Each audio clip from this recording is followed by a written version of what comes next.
things I still need to see in 2020. I'm trying to avoid the things I didn't like of 2020 because the list is numerous. So I figured I'll That's stay the cool. optimistic route. Yeah. I have like a tentative list. I didn't write anything down or anything like that. I know what I loved about this year, and I know what I disliked about this year, Yeah. and I'm excited to see some other stuff. But yeah, Is Wonder Woman on that list? dude, that one of the worst. That movie Yeah. was horrendous. Yeah. Yeah. Yeah. It's just like, what were you thinking? Just all over the place. I mean, yeah, not only what were you thinking, but like you're a female director. You should know better than to pigeonhole your female characters like this, Mm-hmm. right? Like, Mm-hmm. don't you want to be better than that? Like, don't like I don't. Yep. Yeah. You didn't see yourself falling into any of those like pitfalls where it was like maybe this isn't the best way to do this, especially Yeah. for a strong female character. Like that's just Yeah. She's gonna be sipping over a dead guy. Really? This is Wonder Woman we're talking about. Like, well, not only just like simping over a dead guy, but like actively raping that guy in that yeah. other dude's body. Like, yeah, the implications of that are fucking weird. It's straight like there's so many weird choices, and especially with like the stone being able to bring anything into existence. Like, just why wouldn't it just bring Steve Rogers back? Like, why does it put it? It's Yeah. Also, like, doesn't the story better lend to her going back to Themyscira too? Like, isn't that really what you want? Isn't that what you miss the most? Your family and your life? Like, leaving it one time was enough to be like, oh, I've cut ties. My entire life is over. I don't care. I don't wish to go back at all. Like, I'm over it. It's like, yeah, no, I think, yeah. It's kind of weird that they didn't take that angle either. Like, yeah, like go home, see your mom, like reconnect with your people. Mhm. Like, yeah, no. Patty Jenkins was like, you know what? We're gonna fucking blow this shit out of the water. There's gonna be a Well, wishing stone. Kristen Wiig's gonna be the exact same character that she was in Ghostbusters. It's gonna be great. yeah. I think it could have worked though. I think the wishing stone angle could have worked. It's just nothing was thought out seemingly. Not Yeah, even the no. fight scenes were thought out. It was just lazy. It felt really sleepy. The shitty thing is that, yeah, like the wishing stone idea could have been interesting, but they put no limits on anything, and also they don't explain it well enough. And in his powers, it's just, yeah, everything that they thought to do is just badly thought out. They didn't think about anything, and also some of the CGI It was awful. ooh, yeah, like when she's running down the highway in Egypt, I was just like, what am I Yeah, looking at right now? yeah. Someone made a TikTok of like took like the Smallville running sequences and put it in Wonder Woman, and it's like yes, exactly that. Just like blurred side showing speed while the person's running really slow. And it yeah, it's rough. It's really rough. I Everyone keeps saying the rules of the stone didn't make sense, but I understood it. It's like so essentially by him becoming the stone, when you make your wish, the repercussions of what he gets to choose what they are. He gets to choose what the repercussions are because he's the stone now. So he gets whatever he wants as the repercussions of your wish.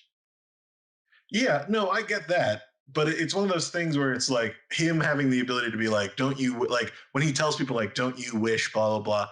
And it's like, that doesn't make a ton of sense, right? Like somebody doesn't really wish that, right? Like, I don't. Also, during the end sequence where it was like, everybody on the planet is doing something selfish, not one person was like, oh, I wish for world peace or I wish that you were dead, not Yeah. even like a joke wish.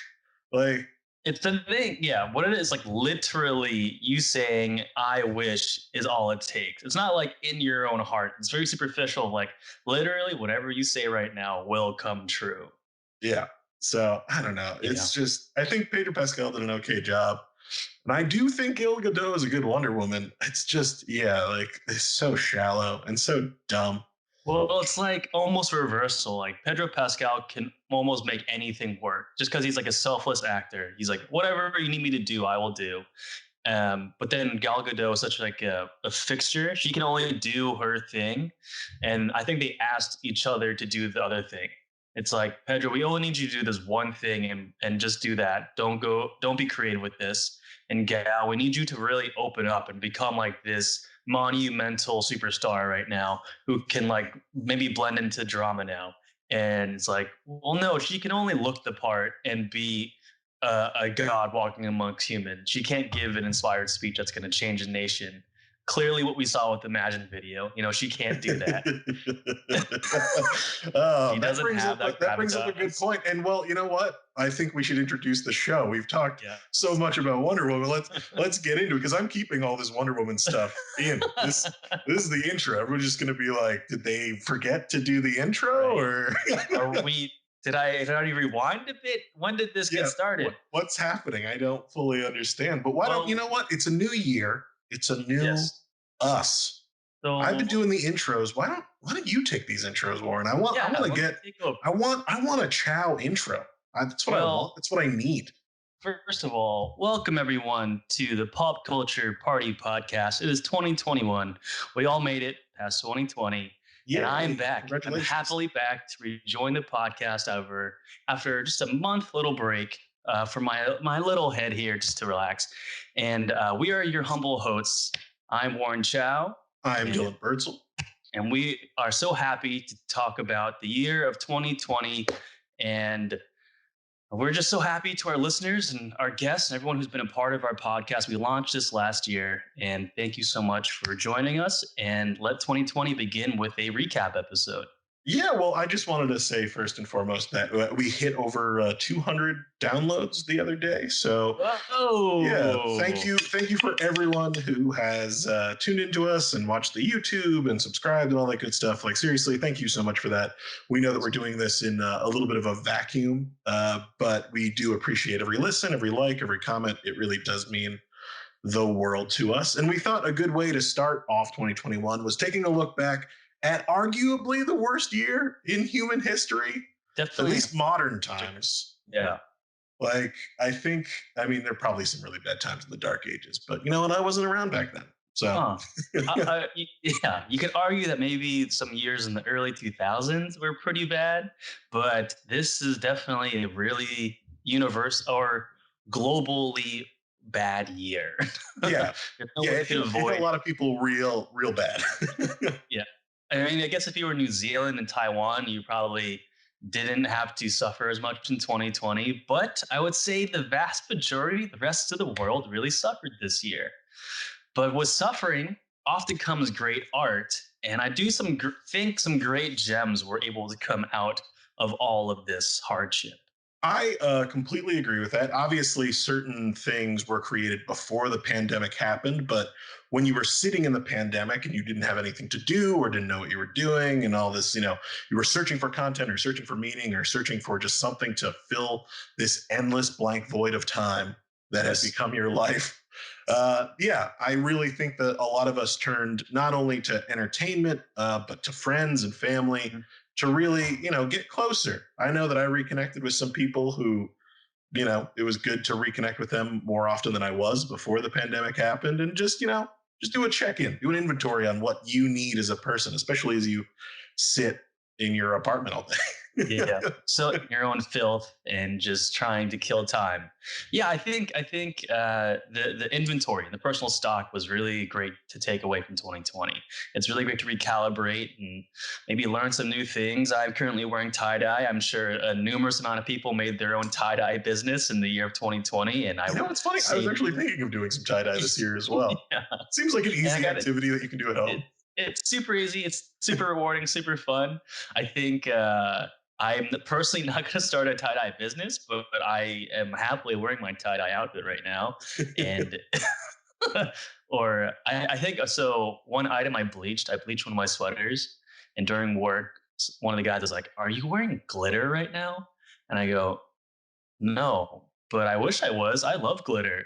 And it's the type of thing of like, it's like, all right, so like your arts and crafts may not work for everyone, but for you, it can really show off your personality. I really have to wonder what that guy's vision is like because glitter's quite shiny and Yeah. bleach is not. Well, if I showed you my bleached sweater, you would see a very bright bleached sweater Ah, because I didn't just spritz them on. I like basically dumped bleach all over it. So oh, well, yeah, you know what? Maybe it looks great.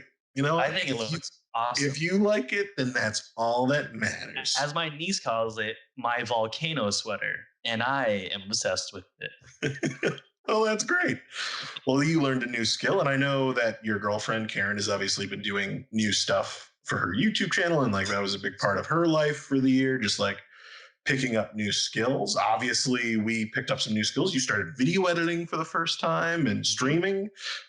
Same thing with me. Well, not video editing. I've been doing that for years, but started my own YouTube channel and these podcasts. And I'm very proud of us for staying creative, even when it was very easy to give up. Now, on the other hand, we shouldn't take too much credit because we did take breaks. And Certainly took breaks yeah, and certainly didn't definitely put could have forth done the more. effort. Yeah. Yeah. But on the other hand, I am really glad that, I mean, we're 15, 16 episodes in now. Like, I mean, that's pretty great.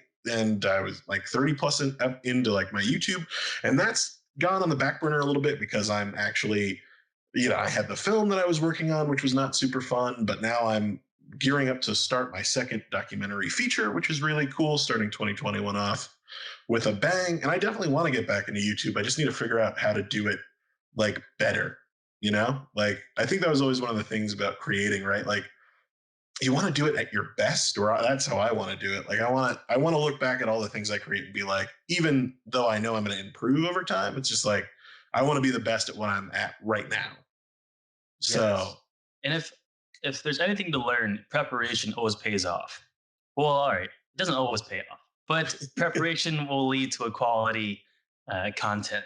So I think as examples, like a video essayist, they spend months on making one video, and I think that month of work stands a better video than just putting something up once a week that you're just kind of like flurrying to put together. I think that's a very personal thing I'm saying right now, but I'm definitely going to lead to that adage of that week long video play along I did versus the video essay that I'm cultivating now.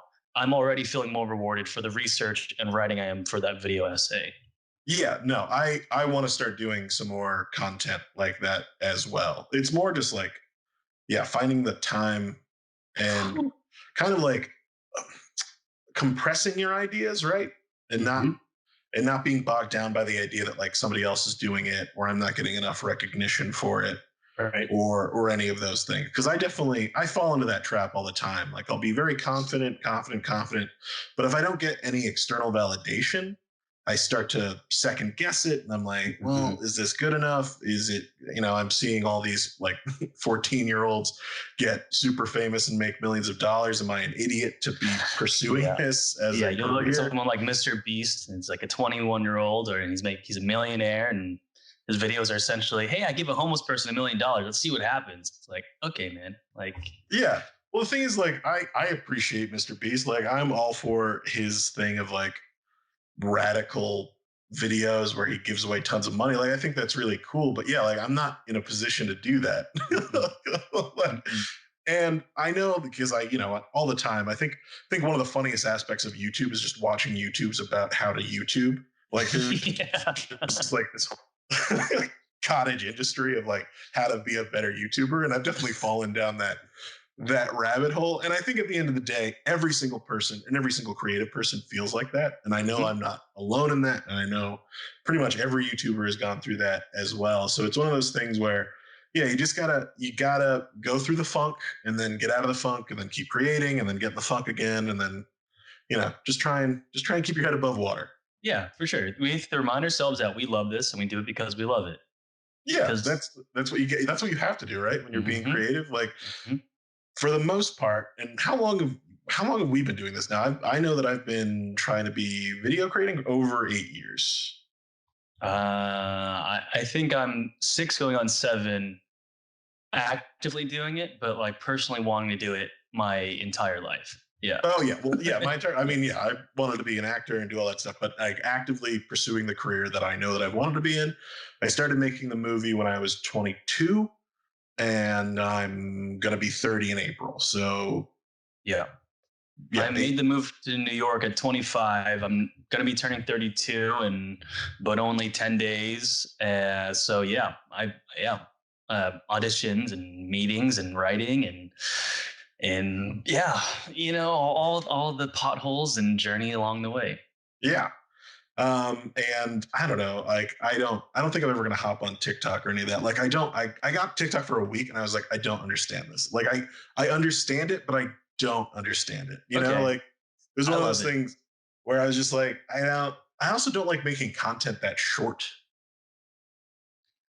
So It's the way weird. I look at TikTok, it's basically an advertisement. You would just make yourself a quick bite of like your best bits or like a bit that you would put into TikTok. They'll watch it, they like it, they'll go to your YouTube.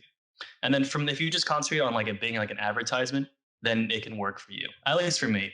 Like a hot chick who has an OnlyFans is gonna give an advertisement of herself to then go to her OnlyFans. Or a content creator is gonna do like their best jokes or a clip of their podcast on there to then have people then go to the next thing. And then from there you can then build out to like doing personalized what's hot right now thing or like a quick joke you want to do or character work. And yeah, that's the way I view TikTok. Yeah, I think I'm gonna actively try using it more this year because I know how like powerful it is. Um, but yeah, All powerful TikTok. I mean, it's huge. It's like it's Yeah. dominating entertainment right now, and it's just one of those things where it's like, I I consider myself to be maybe a little bit more boring when it comes to like content creation. I talk about documentaries, like Hey, I'm in, but like yeah, that's the lane I like to be in. But yeah, I don't know. I feel sometimes I feel so old or out of touch, and I think that was one of the things I TikTok can make you noticed. feel that way. But Yeah, also that was one of TikTok the can things. help you find your audience though. I found two great creators, or really three great creators through TikTok. One is a guy named Purple Cliff, and he does live streams and videos for TikTok. And essentially, he does Pokemon gameplay of these custom Pokemon games where encounters are random. Like you can get literally any Pokemon to show up at any time, but then their stats are random too. So you could pick up a Rattata who's suddenly a Dragon Ice type. So he's reacting to that, and his rules are that he can only catch the first Pokemon he sees in any new environment. And if the Pokemon dies, he has to release them to the wild. And if the Pokemon dies, he has to do a dare by his followers. And that's been super fun. And another one is this twin brothers who do this podcast that basically break down movies. They go super deep into backstories and things like that. And it's very connected to us. But TikTok, through its algorithm of what you like, don't like, swipe past, and follow, it can centralize what you're really into. So currently my feed is full of One Piece fans and and podcasters and video game players. But yeah, I think if you put it out there in TikTok, you will find your audience. Well, yeah, we should say One Piece just hit its 1,000th chapter. I mean, yeah, seriously, Oda, that's Congratulations. unfucking believable. Is this the first manga in history to like do that? I Uh, don't think so, but I mean, like, definitely the it's the most only one that popular to I'm get there. reading that's ever done that. Yeah, Yeah, yeah.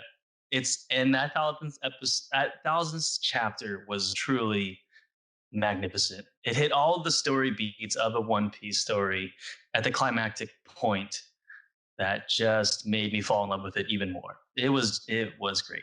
yeah. No, I got about a quarter into One Piece, and that was where this was years ago, and that's where it was up to in Japan, and I was Yeah. like, oh, okay. I'm not going to do this weekly now. And neither is But Oda. it's yeah, but it's good. Like I can't wait for it to finish so that I can experience, like all of it. So I can do all of the story. And I know it's going to take a really long time, but that's amazing. That's what it's going to Well, be worth. I think in the next they're suspecting the next 5 years it's going to end because he only wants to do one more book. I can only fit so many chapters in it. So or however many books. I don't know. If we have fans for One Piece fans, I'm sure they are freaking out listening to this, Yeah. and they're on the Reddit and they're Stupid like, motherfuckers! yeah. No, no. So yeah, I think sooner than you might expect, you'll be able to read it all. Yeah, well, we've had some. I guess we should get into a little bit of a recap of Yeah. 2020, things that we loved. I mean, we can talk about some things that we didn't like, as we did at the top of the Yeah. show with It's Wonder probably gonna Woman. be tough though, right? How can you personally make a list of things you didn't like in 2020? I mean, I where to know begin? there's so many, and maybe we'll keep it less negative. If it comes up in conversation, we'll keep it. But I wanted to talk about some things, and we wanted to talk about some things that we Mhm. remember about this year that we loved, that we really enjoyed. And why don't you start us off, Warren, with your first thing about Well, 2020 that it's you enjoyed? like you already knew my list even before I'm sharing with you now because my number one ties into mangas directly. Oh, perfect. And it's like three great mangas ended this year. And what would be normally a sad thing was actually my top five. My number one, unequivocally, is the ending of Haikyuu, Promise Neverland, and Demon Slayer. Mm.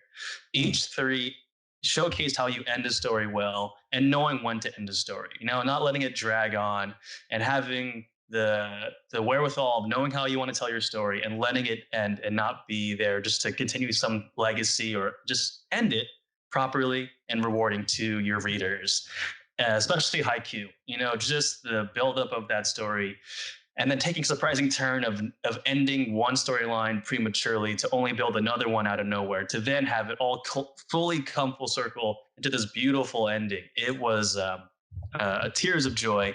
Utterly made my year reading that, as well as Promise Neverland, a story that I thought that would never end, and when it did, I was crying my eyes out.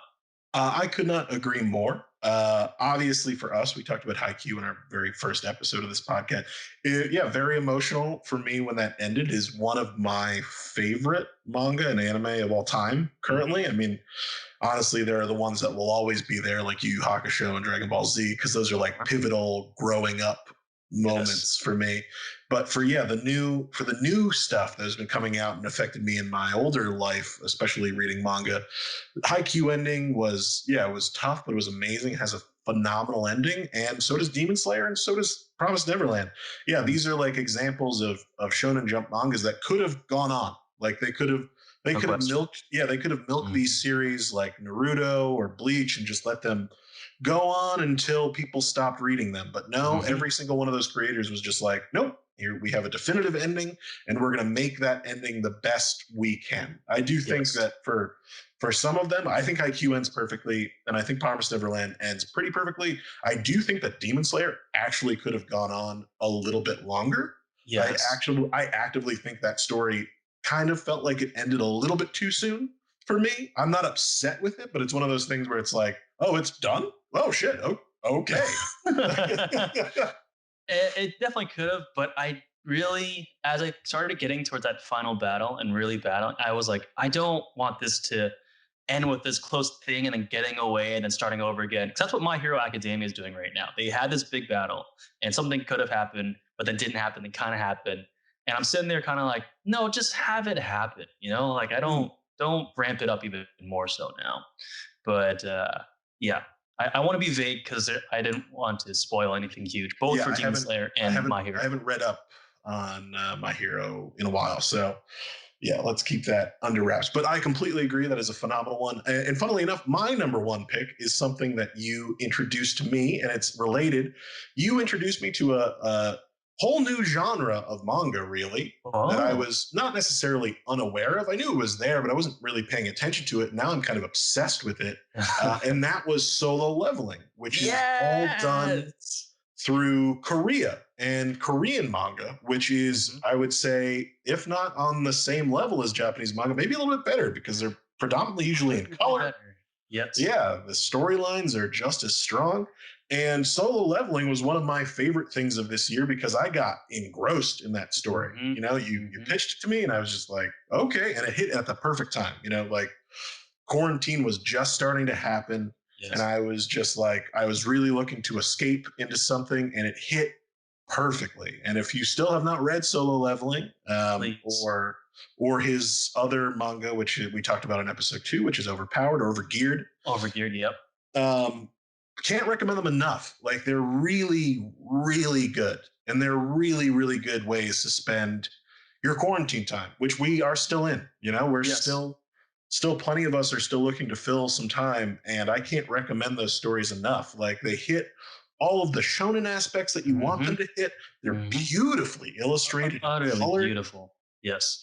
and I'm hoping down the line that they maybe get like a video game adaptation or an anime. Like, I would love to play those characters. That is such an interesting statement because I think a video game lends so well to them of being like go along this adventure because it's already so fleshed out. Like the Yeah. drawings are so perfectly done that I would say that you don't necessarily need an anime because you're already because it's so detailed and so colored. You already kind of see the anime, but the video game because you already feel so lived in while you're reading it to actually do an adventure game of solo leveling of being an action and be making an action dungeon crawling game would be really wonderful. And it's already kind of built into the feeling of it since there's already an experience point page to it all. There's already dungeons in it. And there's already monsters you're fighting. So Yeah, well, not only that, it would have like it could also have like a persona esque aspect to it of mhm. him getting the new monsters, and yeah, there's so much potential for that like world. Not only for the story because he's obviously working on phase two Mhm. right now, but yeah, I would love to play in that world. Like it's yeah. So that was my on the same thing. I was thinking of manga, and I was like, I'm sure Warren's going to take the shonen stuff. So let me Yeah.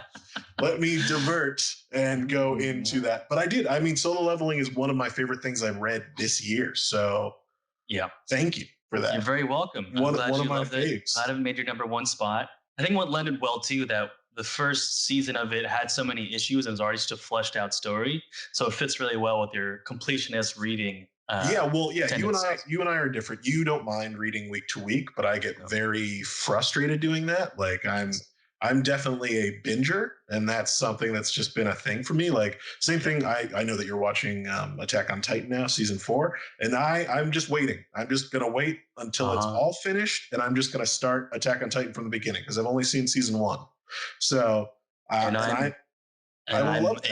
a cryptic, pain-seeking dominatrix who wants that that edge of nearly finishing a season, but oh, one more episode. Oh yeah, one more. Oh yeah, one more. Yeah, edge it out, baby. Edge it out. Ugh. All right. So, So what is yeah, your number let's. two, please? After hearing your first, and thank you so much for loving solo leveling and making your number one. But I gotta hear what's number two, and I wonder if it's the same as mine. So my number two, I was thinking of. I've seen a lot of really good movies this year. Obviously, Mhm. I've been watching a lot of content and doing a lot of stuff. But I think the one that stuck out to me the most, and the one when I was making this list, I always kind of kept coming back to because it brought me so much joy, and it took me once again out of the quarantine that I was in. It allowed me to escape. Mhm. I loved Palm Springs. Wow. Is that what your number two? No, Yeah, of yeah, course not. it is. Yeah, Go on, please. yeah. So we're two alike. This podcast is Seriously. doomed to fail. uh, uh, that just okay. all Well, things could be like this. yeah, yeah. If only you could find a female relationship that was this close. All right, let's come up with a completely our own list. It's going to be very different. All right, you go ahead, do yours. Yeah. Oh, it's the same as mine. Okay, great. What's Oh, the it's next one? exactly the same. Oh shit. So no, Palm Springs, I think was it. It was the right movie for the right time, right? Like being in a Groundhog Day scenario film couldn't have happened at a more apt time than 2020. On top of the fact that I think it's like it shows like a growth for the Lonely Island guys and Andy Samberg. It's still funny, but it's got a lot of heart. It's got a lot of stuff. I love how it was shot. Actually, I think it's really pretty to look at. I Sure. genuinely like the way it's filmed, and it was very inspiring to me as a filmmaker, but it was also very entertaining for me when I really needed because it came out very early in the pandemic when we were still like, fuck, I don't know what's going to happen. This is really weird. Are we going to get a stimulus? I'm out of work. I don't know what's happening. And to kind of shut your brain off for like an hour and 45 minutes and just go into a Groundhog Day scenario, which I'm a huge fan of, actually. I think those are really fun stories to tell if they're done properly. Mhm. Uh, yeah, it hit at the right time and it hit kind of perfect for me. I gotta say all the same things for me. Ditto is my expert critic take. What if critics dig that? They're like, ditto at whoever's Yeah. article. Warren Chow said, ditto. Editor's like, you're fired. Yeah. What? I think what my big takeaway was that movie uh, taught me to be productive in a time that feels like it's a waste of time. You know, like the quarantine was like, oh, they have endless amount of time. What are you going to do with it? And Palm Springs was like, well, here's a beautiful movie. Here's like a dramedy, the perfect dramedy, I would say. I'm going to give it that label, which is so brazen to say, but it's does such a great job of telling this comedy and hitting the gravitas at such a right time and hiding a movie, hiding a twist that you can see coming if you're paying attention, but when it happens, it's really dark telling of this character and then the growth to then take this time to learn about quantum physics. It taught me a lesson of being like, yeah, just use the time to how you want to use it then. And it created a template for like an indie film, really. You know, like if you have a vision, you can make it happen. Obviously, with a lot of funding and a lot of talent and a lot of hard Yeah. work. But yeah, Yeah. I utterly love Palm Springs. No, yeah, it was one that I was looking forward to the second I heard about it, but Mm. having it be at my fingertips in a really rough time just made it all the more meaningful, you know? Yeah, good Well, litmus test for a movie for me is rewatchability because I hate rewatching movies. Like, sad to say that if I know what's going to happen ahead of time, I kind of tune out. So I have a tough time rewatching Lord of the Rings movies. I have a tough time rewatching Star Wars movies. But I've rewatched Palm Springs on my own and to show Karen, my girlfriend. You know, it's been very impactful that way. oh, that's awesome. I would say, yeah, I don't mind rewatching movies. It's actually, if I love a movie, I will watch it all the time, not just because I enjoy it, but to learn from it. Like I've seen Shawshank over 100 times. I've seen Zodiac probably in and around that range. And I'm always just like trying to get deeper and deeper into what they were doing. But okay, so we both agree on Palm Springs. We both agree on manga. Let's see if our number threes are different. What would I you, or do you want to mix it up and add something that you didn't like before we go into our third? sure, we can do Yeah, that. yeah. Let's make it a Uh, little spicy. Let's get a yeah, little negative. Let's get a yeah. little dark. So I didn't exactly make I didn't like a top a five list of that, but yeah, I didn't like any of 2020. No, I didn't want to think too deeply into what I didn't like. So what I did do is I did still need to see in 2020 things that were in my purview but I didn't see, and I guess one of those would be The Hunt. You know, it's a movie that I've been dying to see. I haven't seen. I don't necessarily want to pay to see, seeing as a movie that I know is going to become free on Netflix at some point. But I'm dying to see that movie. Well, I can say, as someone who has seen it, Hmm. it is a good film. It's super fun. Yeah, I don't pay for it. Like, Yeah. let it let it come. It's a very formulaic story. You've seen it Hmm. before, but the performances are very good. There's definitely some good humor. And at the end of the day, yeah, it's a fun one, but it's not Yeah. necessarily like a pay for one. I would say that.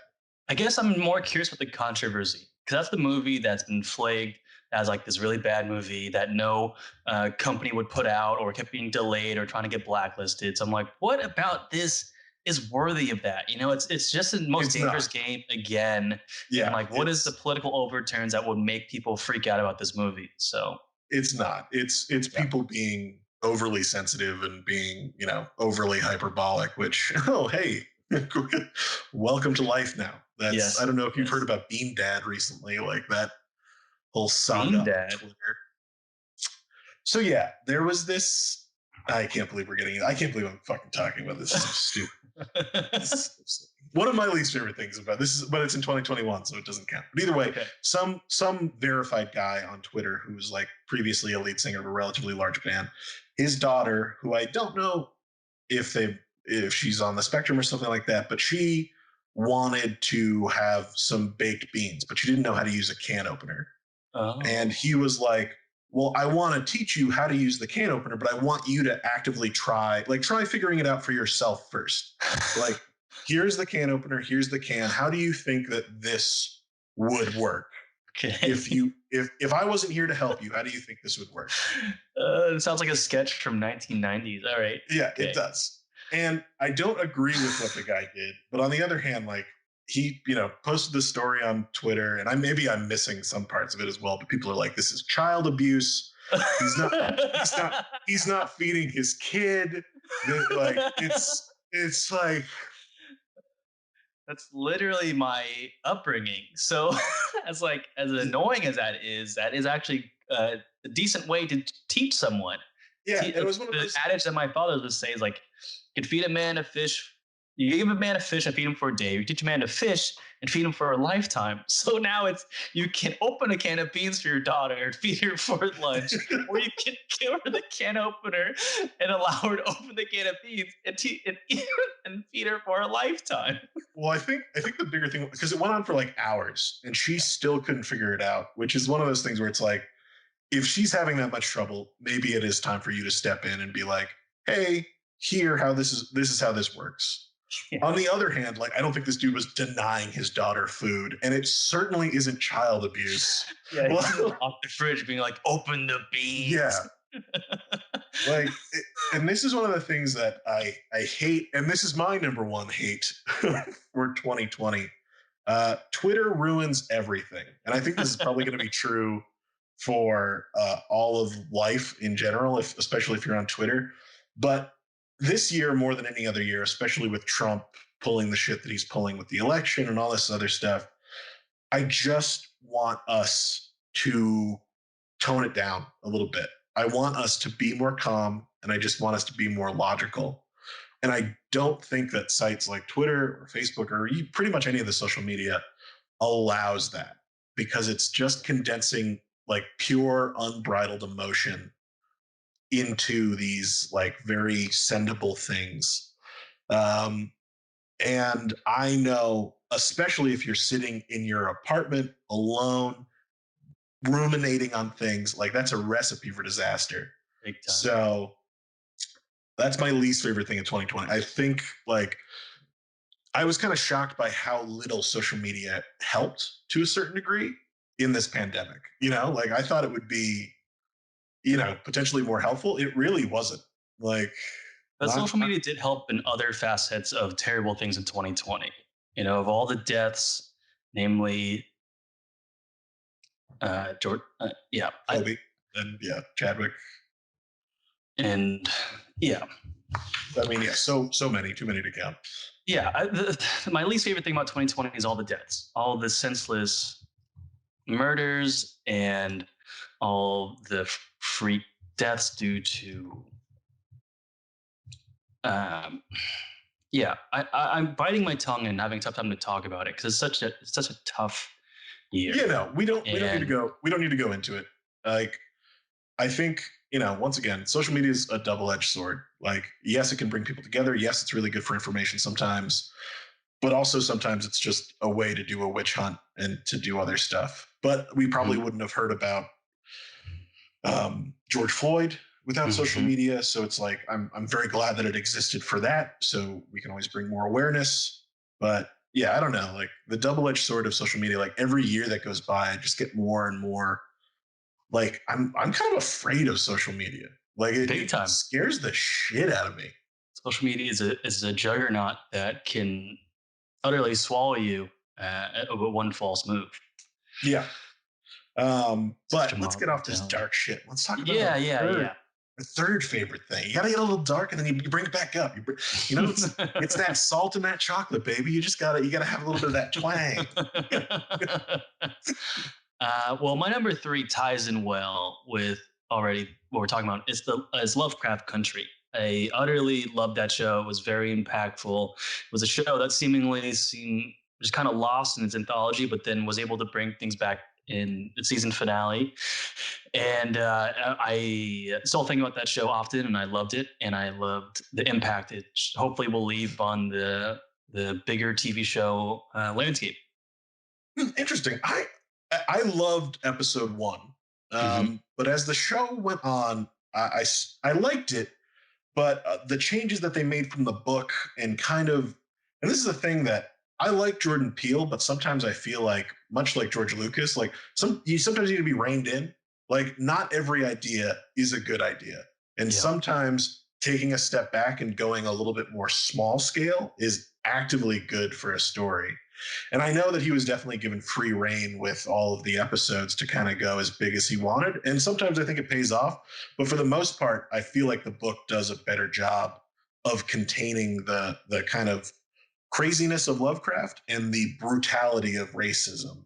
Yeah. And in the show, I feel like it gets hokey sometimes, just like the level of absurdity that they were willing to go. You know, sometimes it just doesn't feel as grounded as it should. Yeah, I almost took it as a thought experiment of like we were given free reign and basically a huge budget to do something that we may never be able to do again. So let's just go for it. And for that alone, I've really enjoyed that. Being like, how far will they go? How far can a cast that would never be seen on an HBO show, a high-end sci-fi show like this, how far can they go? How far can these creators push it and are willing to push it? And I loved it thoroughly for that. Of Yeah, maybe something that we may never see again. I do think it's one of the better shows of 2020. I'm very glad it exists, Yes. but it didn't make my list. I was like, I definitely enjoyed it, and I thought from episode one really hit me really well. But yeah, the further in I got, I started noticing just like sadly nitpicky stuff that Yes. once again I don't want to be that guy, but the book did it better. Yeah, which almost leads me to the point of like, why read anymore, people? If it's always gonna be better than the movie, let's just watch movies now. I don't Yeah. All right. What's your know. three? So I picked up a game that didn't come out in 2021 or 2020, but it was on sale this year, and it had been a game that I've been really looking forward to playing, and I absolutely fell in love with it. So much so that I platinumed it, and that game is Control. I Ooh. fell in love with this game. Like I would definitely say it's probably my favorite game of this year, even though it came out last year. Just a super fucking fun, interesting game that has all these like great little touches. So the story of Control is that in New York, there is this building Mhm. that is kind of connected to this extra dimensional stuff.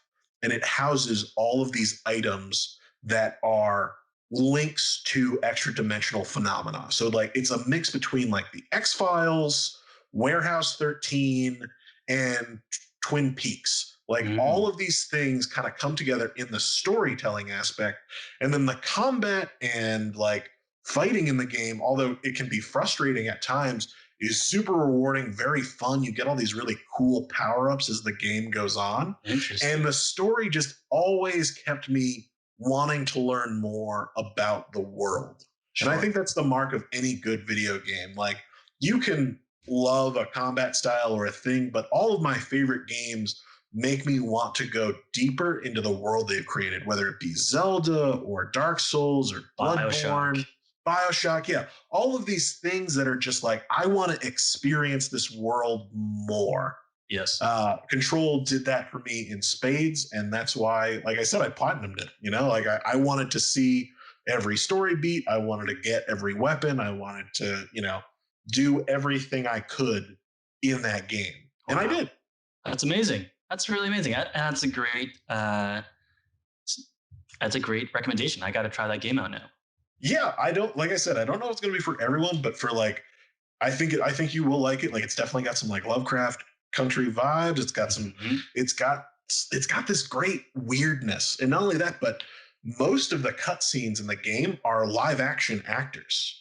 Wow. So it's this weird like mixed media fusion of like a video game, a movie, and a show, like all in one package. It's so fucking good. It's Yep. so cool. So can't recommend it enough. Honestly, Control. definitely my favorite game of this year. And I think it's on Game Pass, right? So if you have an Xbox for some reason, I don't know why you would, Yeah, but if you do, why would you do that to yourself? you can play it for free on your Game Pass. Yeah, it is on Microsoft Game Pass, and yeah, if you've got one, please play that game. What is your number four, my friend?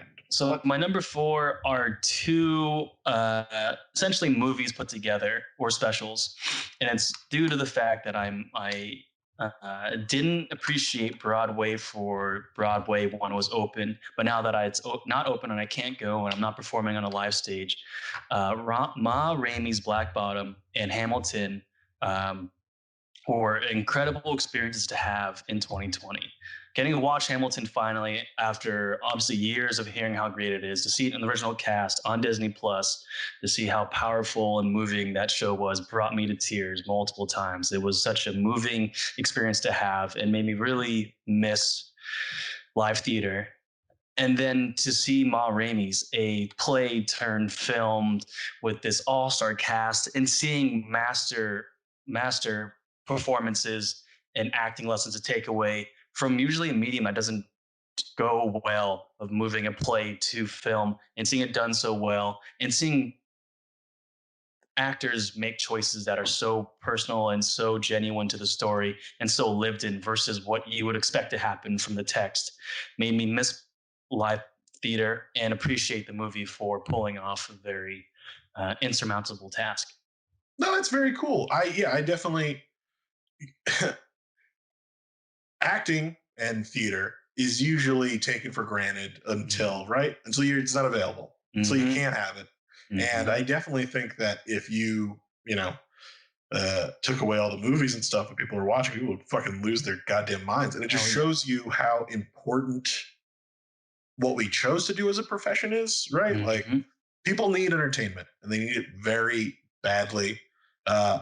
Weirdly enough, I have not seen Ma Rainey yet. I've been kind of like I've been in a weird funk about movies recently. Like I've just been Sure. not wanting to watch movies. I've been more into like reading stuff and playing games currently. But it's definitely on my list, and I definitely want to watch it and get into it. Um, It's a definitely a must watch. It's not that long too, so like I don't think you'll be lamented in like having to sit through a long 2 hour movie. I think it's only like an hour 45, but it feels much more impactful longer due to the performances. no, nice. And as for Hamilton, I definitely didn't have the same reaction to Hamilton that you did. I thought it was a good musical. I think it's a Yeah, good musical. I think it's very important, especially for remembering history and stuff like that. I don't necessarily understand why it gets like so much adulation. I think it's good, but it was just like, yeah, it's good. It's good for me. it's incredibly impressive. All the songs are incredibly impressive. I would say that the choreography leaves a little to be desired, but seeing as everything else with it was amazing, the active set movement, the usage of all the actors playing multiple roles, the sheer amount of talent they all have the entire time, the the finding a story with Alexander Hamilton alone was really wonderful. And I think it deserves its adulation and more.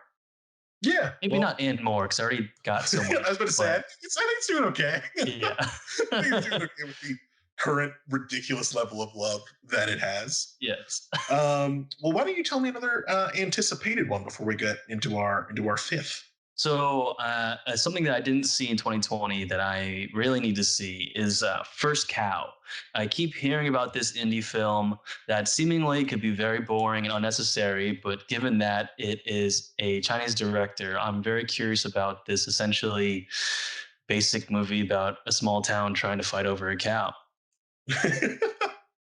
I've heard about First Cow. I've heard that's quite good.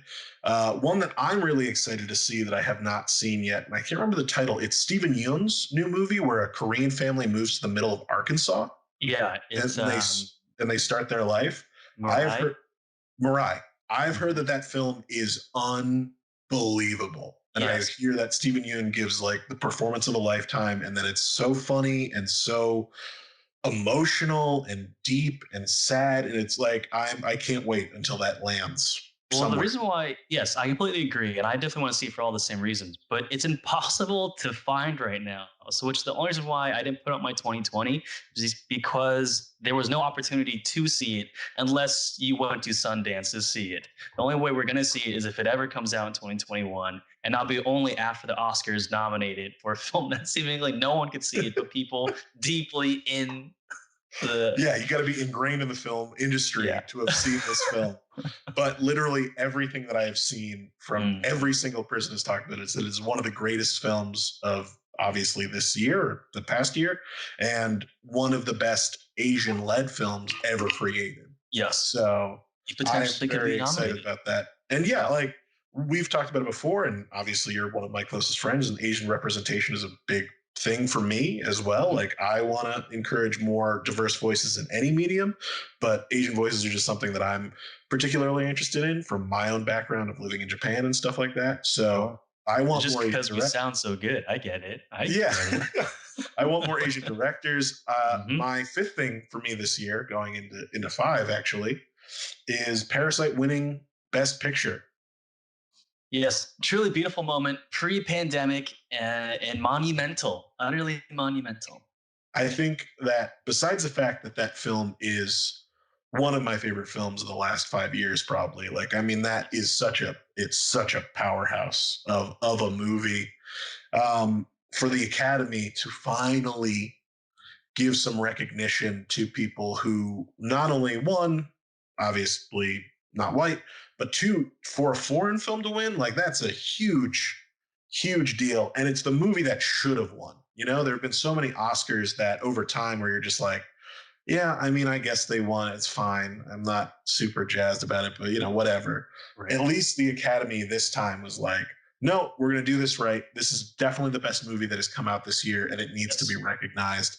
And that is at least a small step forward in something that's, been pretty difficult to get right over the years. For sure. So, And they also recognize Bong as the director against Martin Scorsese. Like I'm and I forget the other nominees now because fuck them because Bong won. But yeah. but like the Academy definitely got it right this year. And that was definitely going to be on my list too. That was going to be in my five. And also was potentially going to be the new Oscar rules for diversity and inclusion that got put out this year, put out in 2020 to encourage or demand, in fact, more diversity and inclusion within the cast and crews of Oscar nominated productions. These were both monumental moments that I really want to cherish and glad happened in 2020. But instead of going that way, I want a little insular and selfish. My top moment of 2020, number five. All right, let me rephrase that because that's already messed up. My number five in my top five of 2020 is getting Master Roshi in Dragon Ball Fighters. Yeah, I would say let's take it back to when Okay, Dragon DBFZ first came out, sure. What is it, 2017? 2018, I think. 2018. Okay.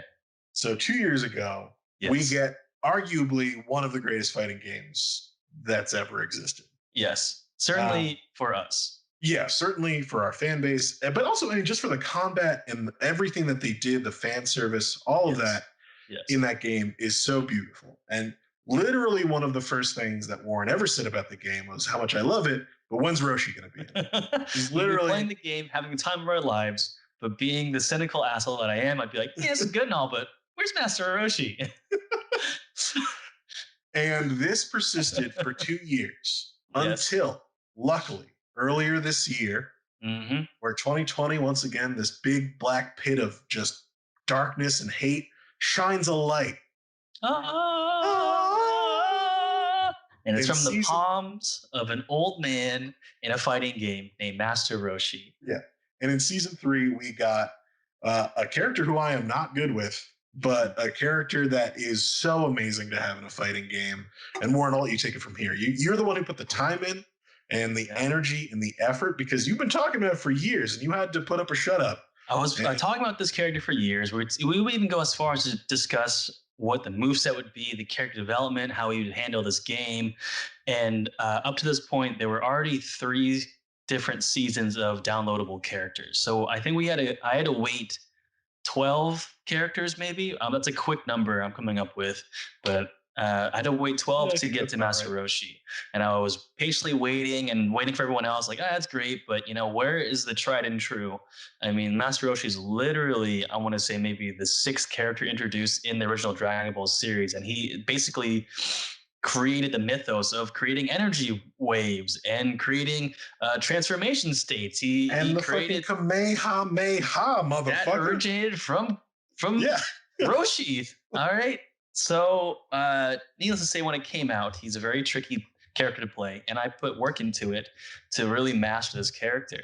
And am I thinking, why am I mastering this? Am I like just to say I did it, or am I mastering it just to, I don't know, like call my friends over so I can fight them? But if you're a fan of this podcast, you know that Dylan, our very special co-host and guest Dale Zarb, and I enter a video game contest, but once a year together. Yes, our And annual video game tourney. yes, in which I was mastering this character for that, for one day that I could showcase this character for that very said tournament. And we've got some very good news. I know that everybody is deeply worried to find Oh, out how the results of that tournament turned out. yeah, we're so sorry we didn't live stream it. Maybe we'll figure that out Yeah, next we'll try and year. figure that out for next year. But I am very proud to say that Warren Chow is our brand new tournament grand Yes. champion. Thank you so much. Thank Woo! you so much. Thank you for all the hard work and for Master Roshi for being able to pull off the win. Well, no, you put Yeah, in the work, man. And that was the thing I said on the night that we were playing. You could see how much dedication not only you put into DBFZ, but Street Fighter, into a bunch of other games. Like you could tell how much work that you put in to get that trophy, and it was evident because you yes. took that tournament handily. Well, thank you so much. And I'm glad it paid off. But if we're going to be so congratulatory to each other right now, I must say that so let me break it down for the people who have survived this episode this long. Yeah, if you're still here, Dragon, congratulations. thank you for your love and support. I truly appreciate it. And let me reward you with this very insular story about our video game tournament that happened, but only a few days ago. In our last round of gaming, we played Dragon Ball Fighters, and I was in first place, Dale was in second, and Taylor was in third. And basically, at any point, you could take the tournament with a win in this brackets. Yeah, Up the to way this we got it point, set up. Dale has been the best at Dragon Ball Fighters. I was second. Dylan was third. To the point where Dylan actually, you correct me if I'm wrong, you counted yourself out. You're like, there's no way I'm going to win this, but I'm going to play for fun. Yeah, at a certain point, and I will say for the record, I am the weakest at fighting games. I don't put in the time, and like, I've never been a combo master of anything. Like, when I win, it's usually by luck or by pure happenstance. There are a couple of games that I'm better at than others, but yeah, I did not think I was going to win this, and I was actively rooting for Warren to win. So essentially, it was the game of first to five. You switch off. If you win, you stay on. First person to get 5 wins in total wins it all. And Dylan went off to a commanding lead of 3 wins in a row, of which he was basically the front runner to win it all. So by you doing that, Dylan, it not only put Dale on his heels, but put a fire in me that allowed us to then, excitingly enough, the last fight that we did was Dylan was at 4 wins and I was at 4 wins. Winner takes all. Dale in last place. Which felt so good for us because Dale had been destroying us in DBFZ sometimes. So much so that there were like times where I was like, I don't know if I'm ever going to play this fucking game anymore. It just doesn't feel fun at this Yeah, point. I'm not doing a little secret, Dylan. At one point, I texted Dale. I was like, maybe you should just let Dylan win one time. Dale, Dylan, oh, that's cute. Yeah, that's not surprising. Like, I love Dale. He's Yeah. one of my closest friends, but yeah, he's competitive. Like, he's a Oh, yeah. competitive person, and like he takes it seriously. And that's true. Like, I'm competitive to a certain degree, but like my whole thing, I just want to have fun. Like, Yes. I don't Yes. want it to be a thing that I'm like lamenting over, Yes. I which don't. can happen in fighting games. Yeah, I don't want to let the loss ruin my day, which it has in the past. I was so competitive to a point of playing Smash Brothers Melee in boarding school that I lost a match to my longtime rival Sammy. I threw a pencil in his eye, nearly blinding him. And he Jesus. was bigger and stronger, more athletic than me, and he could have killed me, utterly beaten me to a pulp at that point. but he liked me so much that he took a deep breath, walked away. I deeply apologized. At that moment, I realized that I take this video game too seriously, and I no longer need to do that. So I I guess essentially what I'm trying to say is that I don't want the loss ruin my time, so I don't look for the win as much. It's like I just want to have the experience of it all. Yeah, absolutely. I But think at the end of the Dale day, creates a fire in me that I have to win again. yeah, well, he's kind of smug about it. He's not a dick. He's not a dick about it. I won't say that he like gloats or anything like that, but he does a little bit. It's not so bad that he like you actively hate him, but there is a certain level of like, yeah, I'm better than you, and it's like, well, I don't want that to be the case. So Yeah, I want that to be the yeah, it may be true, but I don't want you to know it so well, so yeah, handily available to you. and it should be said that I fucking destroyed him in Blaze Blue. So Yes, yes, he did. yeah, When the games that you were great at, you really showed up, Dale. yeah. Well, I mean, once again, it shouldn't be taken that seriously, but you know, a little competition between friends isn't the worst thing in the world. But I'm looking forward to the tournament next year. Maybe I'll Yes, put some training in. I mean, Uh, hey, also the tournament is built upon like you take your wins and you take your losses. Like in Smash Brothers, I didn't win a single match. I don't think yeah, I knocked one person out. I was literally 3 stock to 0 every single match. So I was beaten to a pulp in that game. I was utterly humiliated. So like, let's that be clear. I wasn't just some juggernaut taking over a game. I yeah. I was about to was say, and same thing with me. There was a game that I thought I was absolutely going to win. It's called Windjammers, which is super fun. I've been dominating this game every time we play it, and I came in fourth when we played yep. this game for the tournament. So yeah, it's one of those things where it's just like you don't know what's going to happen, and you have to let it go and stuff. But I can't wait for you to get that trophy. Same Um, here. and so let's. I figured we're already in an hour, and I've got to get on a plane soon. Yes. Uh, Give me your favorite personal achievement from the year, and I'll do the same, and then we'll wrap up the show.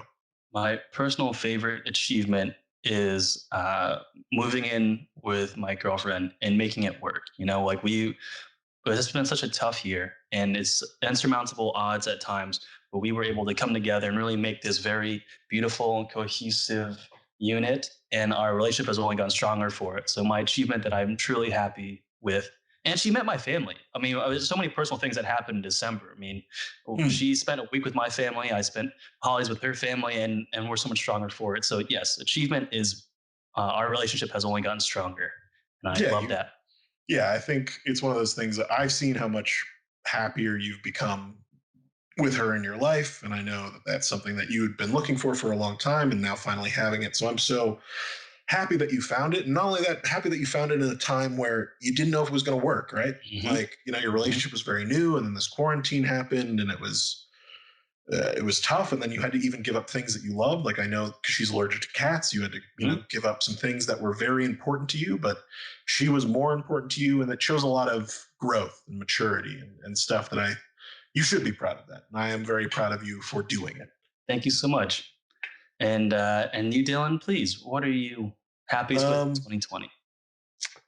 as I was saying at the top of the show, a lot of my creativity sometimes can get stymied by like personal like acknowledgement or gratification, but I am so proud of myself for starting this podcast, starting my YouTube channel, Hmm. getting to ground on my second feature film. Like I didn't spend this year not doing anything. I think I've done more this year than any other year in my life.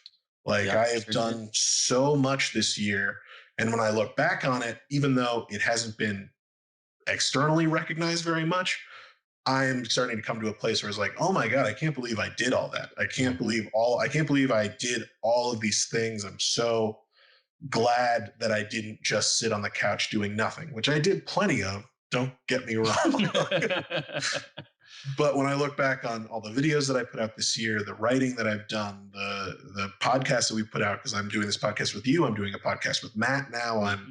gearing up to potentially do my own personal podcast. I've gotten in touch with some YouTube creators who I've really loved for a long time, who I might be able to, collaborate with and stuff. I worked on this feature film. Like when I look back at my year, considering that, it was a quarantine and it was one of the worst years of my life, I also look at it and I'm like, oh God, I did so much. They You did did. so much creativity and advanced my career so much. Hmm.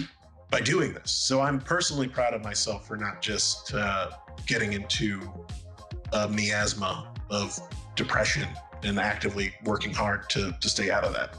Yes, and you should be. And you're moving forward, and you're about to fly out to work on other production. You know, like you are living your dream. And congratulations, man! You created a life for yourself, and you put it into reality.